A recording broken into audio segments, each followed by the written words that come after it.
POW state president Anasuya నా పేరు. ఈ సార్వత్రిక సమ్మె ఈరోజు దేశవ్యాప్తంగా ఏదైతే జరుగుతుందో దానికి అన్ని రాజకీయ పార్టీలు, కార్మిక సంఘాలు, ప్రజా సంఘాలతో పాటు మహిళా సంఘాలుగా మేము కూడా పిఓడబ్ల్యూ సంపూర్ణ మద్దతు తెలియజేస్తున్నాం.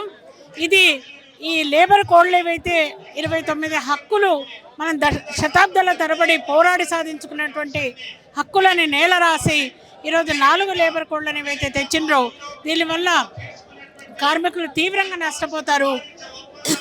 ఫర్ ఎగ్జాంపుల్ సమ్మె హక్కు లేకపోవటము, మాట్లాడే హక్కు లేకపోవటము, యూనియన్ పెట్టుకునే హక్కు లేకపోవటము, పని గంటలను పెంచడము అనేటటువంటివి ఆత్మహత్య సదృశమైనటువంటి చట్టాలు ఇవి.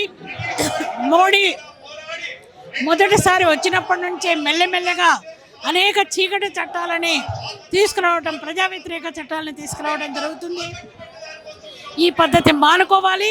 మన దేశ సార్వభౌమత్వాన్ని తాకట్టు పెట్టి చేసుకున్నటువంటి వాణిజ్య ఒప్పందాలని రద్దు చేసుకోవాలని చెప్పేసి మేము కోరుకుంటున్నాం.